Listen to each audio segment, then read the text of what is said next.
My name is Theodore Johnson. I'm more of an impatient person, and I like to eat my food quickly, and I like burgers and sandwiches which I can just stuff in. Especially, I've always been a fan of BLT sandwich. That day happened to be a day off for the surgical clinic I run. I'd spent the late morning at my favorite spot, a diner near the station known for its chicken dishes, having a drink and getting into a good mood. For a finishing touch, I had a chicken and egg sandwich that served as both my breakfast and lunch. My clinic is located in a regional city with a population of just under 100,000. Near the station, there is a decent amount of commercial facilities. In the middle of the shopping street extending from the station, there's a diner, and a few doors down, my clinic. If you go through the shopping street, residential areas flank both sides, and straight ahead leads to a low-lying mountain dotted with farms. My family home is also located on that mountain, and used to produce specialty summer oranges. My parents are both gone. They passed away in their late 80s, so they must have had a fulfilled life. Now that I'm approaching 60, I live alone in the house my parents left behind. I was once married. However, we parted ways after 7 years of marriage. It was a common issue of personality clashes. Ever since, I thought living alone and doing as I like suited me better than married life. Anyway, that day, shortly after I started up the mountain slope where my house was located, feeling good after having had a few drinks and a full belly, I heard a young woman scream, "Eek!" Looking up the slope, I saw summer oranges rolling down. I picked up one with my left hand, stopped the next one with my right foot, and another with my left foot. The fourth one rolled between my legs. For the fifth one, I reflexively tossed the grilled chicken I had brought back for my evening drink, and caught it with my right hand. I went up the slope, holding those oranges, to where the young woman was. Upon reaching, she turned out to be a girl in her early 20s, with short hair and an innocent look on her face. Ouch, I think I might have sprained my ankle. She was wearing sporty white leggings, and was sitting down, rubbing her ankle. "Here, let me see." I handed her the oranges I was holding, and placed my hand on her ankle. "Ouch, there," she exclaimed. It was a mild sprain for sure. Still, I couldn't just leave her there. So, I gave her a shoulder to lean on and walked her down the slope, and took her to my clinic. I put a patch on her, tightly wrapped her ankle in a bandage, and gave her some first aid. "Come back tomorrow, I'll examine you properly then." It was my day off, and I had a few drinks in me. I'm sure it wasn't anything serious, but I told the girl to come back tomorrow. It's all my mom's fault. When you're talking to others, call her mother, not my mom, Ock. "Yes, sir." She stuck out her tongue cheekily after she replied. That day, she'd been sent by her mom to the unmanned fruit stand at the top of the hill to buy some summer oranges. As she was coming down the hill with the oranges in a paper bag she brought, the handle of the bag suddenly broke and the oranges rolled out. It's my mom, my mom keeps reusing department store bags because she wants to be eco-friendly. The handle must have been about to break off. Her mom must have been quite frugal. I almost dropped my smartphone too. "Were you walking while messing with your smartphone?" "Yeah." I scolded her, telling her that was far worse. Staring down at a smartphone for long periods can strain your neck and lead to stiff shoulders and headaches. That's a condition called text neck. It's dangerous, so stop using your smartphone while walking. As I told her, she gave me another drawn-out "yes sir" in reply. Her house seemed to be just ahead in the residential area, within walking distance from my clinic, but I felt sorry for her having to walk on that foot. I suggested her to take a taxi. "You should get there within base fare. Do you have money for that?" "I'm fine, I have it." Nodding, I gave her a crutch. As I walked her to the clinic entrance, she kept turning back to smile brightly at me. As I was about to go back inside, I noticed the part-time job notice I taped to the entrance door was starting to peel off. It's been up for over a month now. As I fixed the notice, I wondered if I should use online job postings.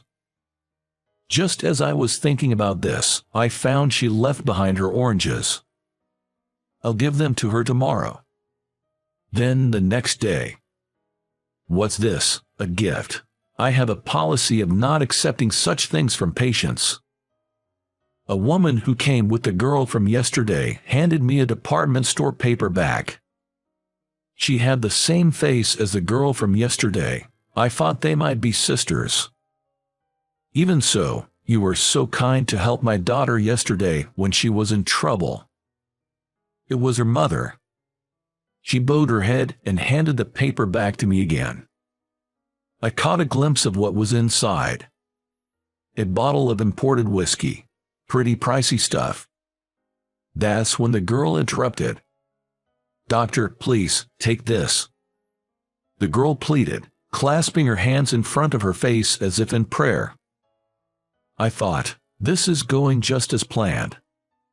Then, clearing my throat, I feigned annoyance as I accepted the paper bag containing a bottle of whiskey. Whiskey, it's been a while. One more thing to look forward to tonight. The mother, even as I was about to start examining the girl, remained rooted to the spot. I told her to wait in the waiting room. This isn't kindergarten. You don't need to babysit. Yes, you're right. I am in the way, aren't I? Her acknowledgement that she was in the way gave me pause, but I handed her the forgotten summer orange, and she took it to the waiting room. The X-rays confirmed that there was nothing wrong with the girl's leg. It would surely be fully healed in 2 or 3 days. Within 10 minutes of the treatment ending, the mother and daughter returned. "Doctor, we wanted to talk to you about the part-time job notice you posted out front." The mother, her demeanor now entirely different, spoke briskly, her eyes shining as she looked at me. "Would you be able to do it?" As I spoke, I couldn't help staring at the mother's face, still convinced they must be sisters. "No, my daughter. Would she be suitable for the job?" "Her. This one here." Beside her mother, the girl stuck out her tongue and gave a little bow. "Listen, if that's the case, you should speak for yourself. You're not a child anymore." I scolded the girl, warning the mother not to spoil her too much. That said, I did need a part-time worker. It's reception work, but it's not that difficult once you get used to it. So, I decided to hire the girl. The girl, whom I'll call Emma, began her part-time receptionist job 3 times a week once her foot healed. She was usually quite dependent on her mother when they were together, but when alone, she showed a responsible side and quickly learned the job. Moreover, her vibrant and cheerful smile was well received by both the staff and the patients. However, this also brought some trouble for me. Doctor, let's walk together there." Emma would always wait for my work to finish, and as soon as I left the clinic, she would dart over, cross her arm with mine.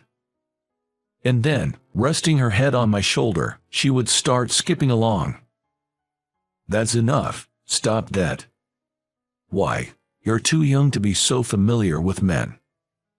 "Doctor, you're just being shy." I was at a loss. I had taken in quite a naughty girl.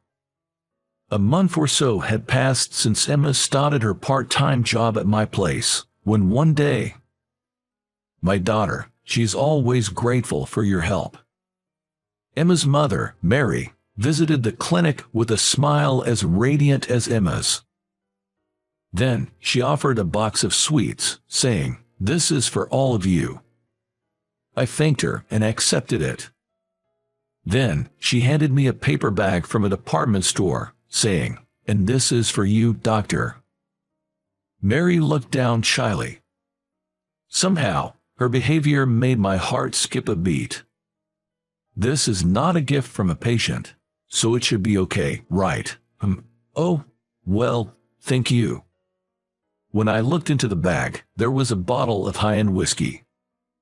Doctor, you do like your drink, don't you? I'm not averse to it. But the last time I brought you one, you looked somewhat grim, yet the corners of your lips were raised. You looked quite pleased. Mary stuck out her tongue playfully. Even her gesture resembled her daughter, Emma. On my next day off, I had a drink at my usual diner, and for my final meal, I ordered favorite grilled chicken. Oh, wait a second. I hastily withdrew my order. I'm not in the mood for a chicken today. I told the owner of the diner so. How about fried rice? No, that's not it either. I've decided on risotto. On my way home, as I began to climb up the hill, a summer orange came rolling down from above. I picked it up and looked up the hill. Emma was there, smiling mischievously. Emma waved her hand and started running down the hill towards me. Don't fall, be careful. When she got to where I was, she stopped, placed her hands on her knees, and caught her breath. There was a faint sweet scent coming from her. Doctor, have you been drinking? I nodded. What did you eat? Well, some side dishes and, for the last dish, risotto. Emmy asked what I would do for dinner. I told her I hadn't decided yet. In that case, come over to my place, let's eat together. Without waiting for my response, Emma took out her phone and called her mother, Mary. It's settled, doctor. My mom also wants to treat you to dinner. Call her mother, not my mom. There was still some time left until dinner. I decided to part ways with Emma and headed home. We agreed to meet in front of the clinic at 5 p.m. When I arrived at the clinic at 5, Emma was already there, passing the time on her smartphone, waiting for me. You should limit your time on that smartphone. Emma shrugged and stuck her tongue out at me cheekily. As we began walking towards her house, she, as usual, looped her arm through mine. I had given up on any futile resistance. Is your father around? She replied plainly that she doesn't have father. My mom, she's a single mother, so my father was never in the picture. I regretted asking, sensing I might have asked something I shouldn't have. My mother works the cash register at a large supermarket across the train station. Emma continued, chest swelling with pride. She boasted about how her mother, Mary, was faster and more accurate at the register than any other employee. Not only that, she treated every product with the utmost care. There was no doubt that for Emma, Mary was a mother to be proud of. The place where Emma and Mary lived was an old two-bedroom apartment that had seen many years pass by. I hope it's okay to drop by so suddenly tonight, I began. Oh no, it's our pleasure. After all, it was Emma who insisted on bringing you over, wasn't it? As Mary and I exchanged greetings at the entrance, Emma pushed me from behind into the house. On the modest-sized dining table, there was an array of dishes that Mary had apparently prepared for dinner. Beef and potato stew, Cobb salad, rib steak, and grilled salmon.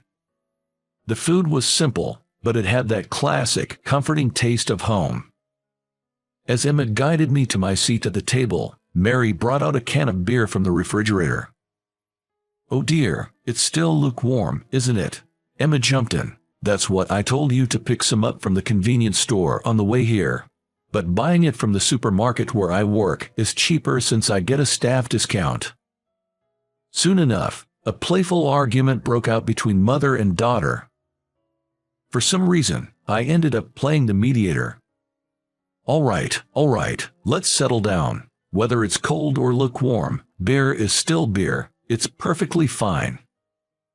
And so, Emma, Mary, and I shared a meal around the dining table. I don't think we've ever had dinner with a man at home like this, have we? Emma mused. But dear, "We've had dinner with Tom before, remember?" Mary reminded her. "That was when we were kids. He was just a boy, not a man." She then turned to me and explained that Tom was just an old childhood friend from kindergarten. "Excuse me, I need to use the restroom." "Emma, you don't need to announce that." Mary reprimanded her hastily, and then turned to me, bowed her head.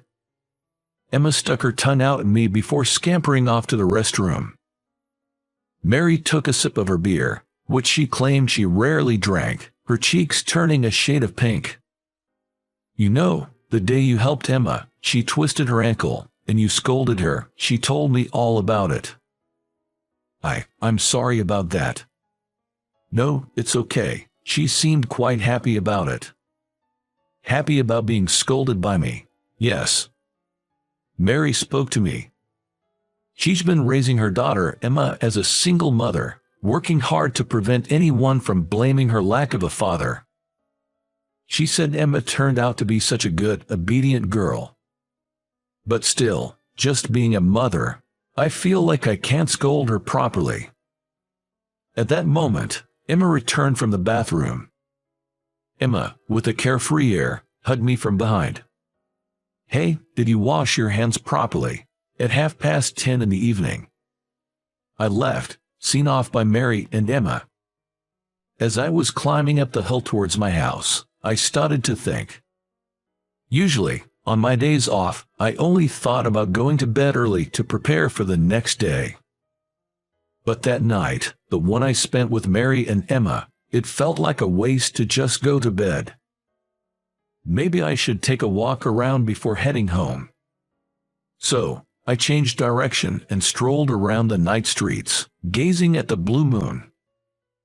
And I thought. I had once failed at marriage and thought I'd stay single for life. That was me. The next day, on my way home from work, I went to the supermarket where Mary works, which is located on the other side of the station. I found Mary, working briskly, and got drawn to her checkout line. Just as Emma bragged, Mary was a fast worker. Her energetic smile never faded, yet her eyes were serious. I felt like I could watch her forever. That's how I felt. "Oh, doctor, I rarely come to this supermarket." Once Mary made sure there were no customers behind me, she placed a "Please use the next register" sign on her counter. From then on the days when Emma had a day off from her part-time job, I would stop by Mary's supermarket after work. Mary adjusted her shift to match the time I showed up and came to meet me at the coffee shop next to the supermarket. Half a year later. "You two seem a bit tense, don't you?" Emma said to me and Mary, who were posing in front of the camera. It was at a photo studio in town. We didn't have a wedding ceremony. Instead, we decided to take a commemorative photo. Our wedding photo. With the cameraman's cue, the flash went off. The photographer suggested another shot. "Hey Emma, you should join us. Let's take a picture with the three of us." Emma nodded energetically with a smile and stepped between me and Mary. We all looked at each other. Our smiles naturally broke out. "All right, here goes." Upon the photographer's cue, we all turned our faces towards the camera at once. Our first family photo. It must have turned out beautifully. How did you like it? Your subscription to the channel encourages us to keep producing. See you in the next video.